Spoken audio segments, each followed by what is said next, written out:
Yo,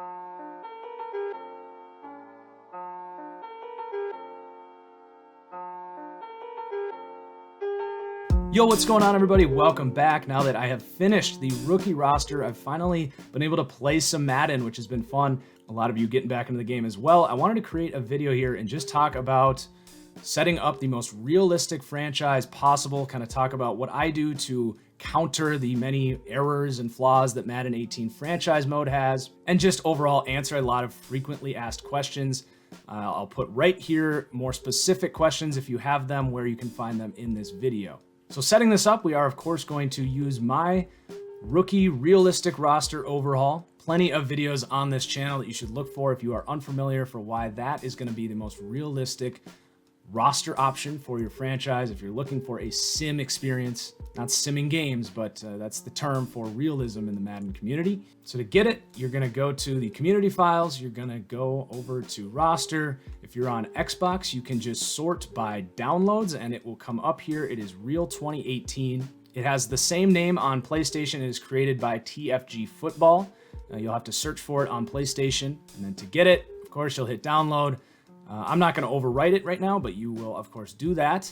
And then for those that get an error message, I've never seen it myself, but a lot of people have asked. I have another roster called TFG Error that is uploaded. So if you're having a problem getting it, definitely try that. If it still doesn't work, it might be something with your parental settings, might be my guess. Otherwise, I really don't have any help for you. But this is really important. After you have downloaded it, you have to load the roster. This is what a lot of people mess up. So you got to go over to your files and load it like I just did there. And before we start the franchise, you'll see here that it is loaded as our current roster. We got Allen Robinson on the Bears, Roquan Smith as well. So the rookies are in there. So now we'll go ahead and start up our franchise. We're going to do offline so that you can kind of do everything we're doing in this video and just have a template so that you're good to go for the rest of your Madden 18 lifespan here. Make sure you do active roster, of course, once it's loaded there. Take a second to load. Go ahead and pick your team. You can always change this later. And then you're going to make sure you do your starting point in the preseason. We'll talk about the rest of these settings here, but make sure you have pre-existing injury off.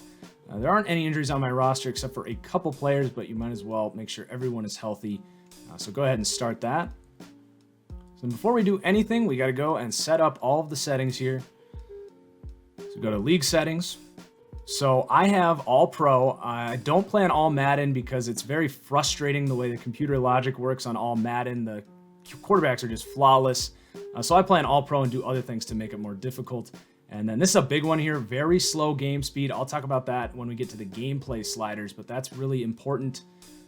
The rest of this stuff, you know, we got injuries on. You might want to turn that off for the preseason. End of the season for player progression. That's big for the computer team, so they don't just blow their load on the cheap stuff. And then we've got full control here of the team. We turn off all of the help as well. And then for XP sliders, this is pretty important, and I get this question a lot. So I like to play with low XP settings. If you want a more casual experience, you want to build a super team, you know, turn these up. But with my roster, having these lower really puts emphasis on the idea of having lower overalls. This definitely helps the lifespan of my roster hold up. But I also just really don't like the weekly training thing where you basically can just get a ton of XP for guys even if they're not playing. You can change guys' position based on what you're training. There's ways to exploit it.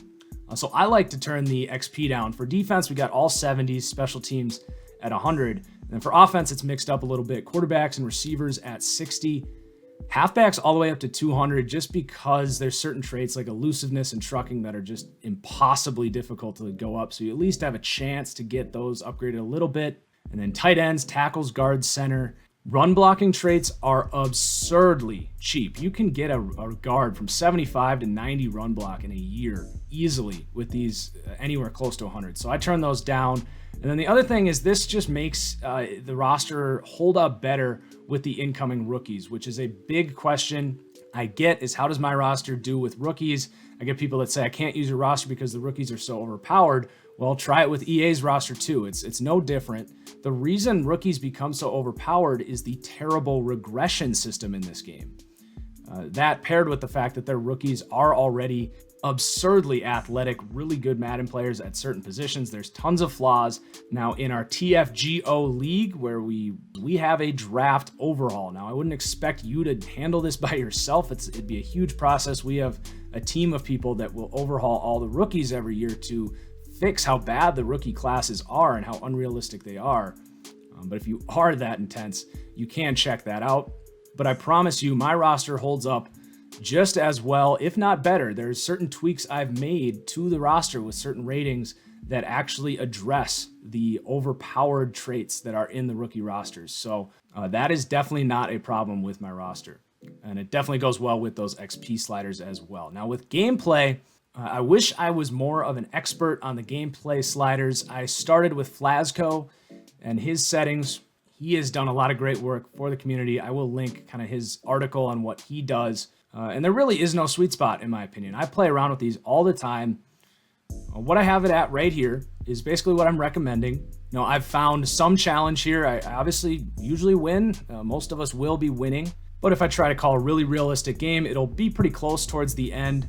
And the gameplay just feels right, like it's playing realistically, which is really what I care about. So I'll go through all this stuff, but these are big right here. So the speed threshold at 80. And I mentioned the very slow game speed. These have to be done together. This is the setting we use in our TFGO league. The rest of these sliders are a little different though, because those are all user versus user games, so they play a little different. But if you're skeptical here, if you really like your speed, you want to be able to go deep all the time, just get a little scat back. Sure, these might not be the best, but I promise you, you still can go deep. It is very realistic with these settings. Everyone's kind of skeptical of it when they join the other league, but you play a few games with this, and I think you'll agree it is perfect for realism, where speed still matters, but you also can't rely on it. It also lets my ratings shine with route running and release and coverage ability for defensive players. So I highly recommend you do that. Injuries at 24 has been kind of my sweet spot, and then fatigue at 60. These are kind of the rest of the settings here. Again, you might play around with it, but this is just what I recommend. The pass blocking has felt really good where I'm at in this Bills franchise right now. I think it's important to have the pass coverage turned up like this for the computer here. Well, I should also say wide receiver catching I like up so that I feel like I can actually throw the ball up to my receiver and it's less dependent on crappy animations. These are my computer settings, special team settings, and then my penalty settings here as well. I'll let you just kind of pause that as you put that into your franchise. And then one last thing as far as the settings go is the auto sub settings. And this is big for realism, just to kind of make sure you're rotating your running backs, get kind of a committee going, get your receivers rotating in. And this is credit to Flako as well. It's in that article that I linked, but I definitely recommend you use these. So that's really it as far as settings go. The rest of this video is going to be talking about something a little more extreme, call it OCD, but it is something that's really going to set you up for a more sustainable, realistic franchise experience. This is a pretty big time commitment to do what I'm about to show here. But if you are going to be doing a few more franchises before Madden 19 comes out, I really recommend you do this. This is also why you do the offline thing, so you can save this template. So what I'm talking about here is editing the roster, because I've talked a lot about the creative limitations that Madden puts on me and this roster. I can't edit contracts. I can't edit a player's face, their height, weight, age, development. So there's a lot of stuff you're going to want to do to this roster if you want it to be realistic. Fortunately, this is stuff that you can edit in franchise mode. So the first thing we'll talk about is rookies here. And I've already gone ahead and done all this stuff on this roster that I'm showing you here. But the first thing you want to do is fix rookie contracts, as well as give them faces. And you might even want to double check height and weight and age, which is stuff that I haven't been able to edit. So as you can see here, Roquan Smith originally just has a blank face on the roster. But if you go into edit him, you can change everything. His height and weight is already good. And I mentioned changing height and weight. I'm gonna create some of the bigger ones that I'll put onto a Google Doc with the development changes for rookies in the description below. I'm not gonna be able to put every little change that you should make, but there are some big ones that you're definitely gonna wanna make. But as we look at Roquan here, so I changed his face, and then the contract length is something you're gonna wanna do as well for every rookie. This is the timely process here. So Roquan was a first-round pick, so he'll have a fifth-year option. He's going to be good, so he's going to get that fifth year, I think. So I go ahead and give him a 5-year option, and then I'll show you another player who's maybe not a first-round pick. So like Javon Wims, for example, a 7th-round pick.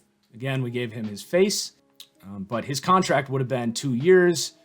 So we basically raised it to 4, and then you're also going to want to add some cap to that as well, because you don't want this cap salary to be $120,000. So you'll see that cap number go up as you change these. Might want to add a little bonus, a little total salary. I like to get it to $400,000 and then carry on. So if you want to go really intense, just pull up every team's roster. You can search up every player, make sure their height, weight, and age is correct there. But basically just going through team by team, position by position, find every rookie, and you're going to do that process. And then the last thing is development for rookies as well. I mentioned that list. So make sure you're updating the developments as I recommend, or make your own changes if you will. And then development also for every player that I have on my normal development list.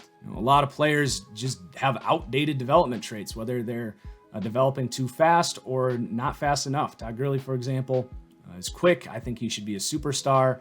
You can always, as well as you're doing this, it doesn't hurt to add another contract to the player's year number so that it's closer to when they're actually going to expire. They might hit free agency a little sooner. So that's second on this checklist. We got 4 things on this checklist. And then third is going to be combating regression. The joke is out on how terrible the regression system is in Madden 18. Players will regress at 28 years old, which is so dumb. All the best players in the league are usually hitting their prime at that point. So what I do is combat it up front by making the good players younger. And this is another thing where I'm not going to put a list together for this. I don't have the time to do that. You're going to have to put a little brain power towards thinking about this as you do it, but I'll just tell you my thinking as I go through. So Aaron Donald is 26 in this game, and you got to factor in that that's actually 1 year less than he will be based on the timeline of my roster. But Aaron Donald hasn't even gotten his second contract yet. He's about to get a huge payday, and he's going to see that contract through and probably get another one, and he won't be regressing until the very end of that contract. So I go ahead and lower his age by 2 years. So he's actually 3 years ahead of the regression system. And then I also make sure that his contract is set to expire. So the combination of those two things are just going to make free agency and regression hold up so much more. The way I would do this is just go through the roster for every team, the main roster here, and just look, any player who's, 85 or higher, you're going to want to think about. Some players may have had injuries, or they are already a little older and they will start to regress, and you might want to leave them.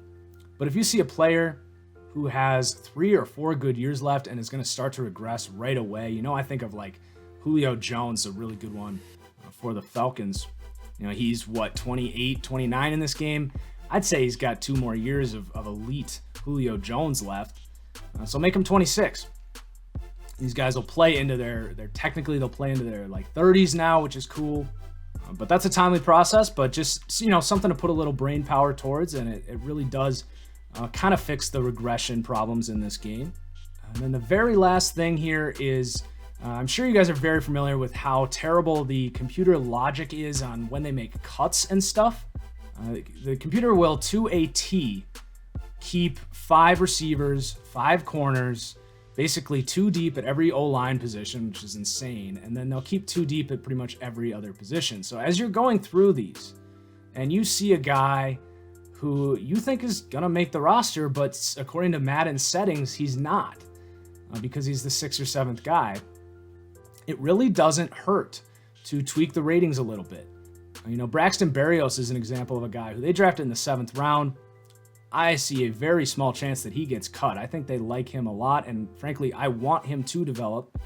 I even gave him quick development, but in my roster, I'm not gonna, lie about what I think a guy's overall is just to compensate for Madden's flaws.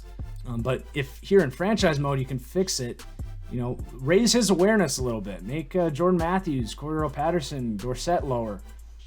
So that he is the 4th or 3rd or 4th or 5th best receiver on the roster, and he won't get cut.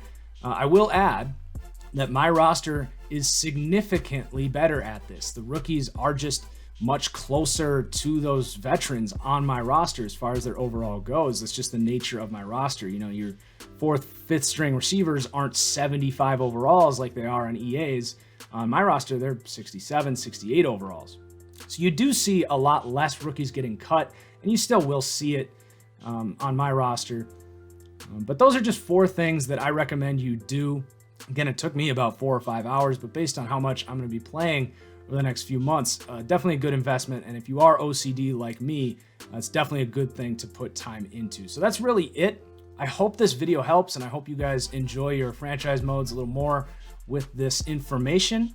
The last thing I will say, if you are watching this, you obviously like a realistic franchise experience, so make sure you are following the TFGO League. You can check out the Daddy Leagues page in the description at TFGO League on Twitter, and of course, you can get on the wait list for this league. We're currently full, but the wait list is short, so make sure you message me on Twitter if you're interested in joining that league. It's not for the faint of heart, lots of rules and regulations and expectations, but if you want the best franchise experience, a true GM dream job, then definitely consider it. Like the video if you enjoyed, and cheers, we'll see you next time.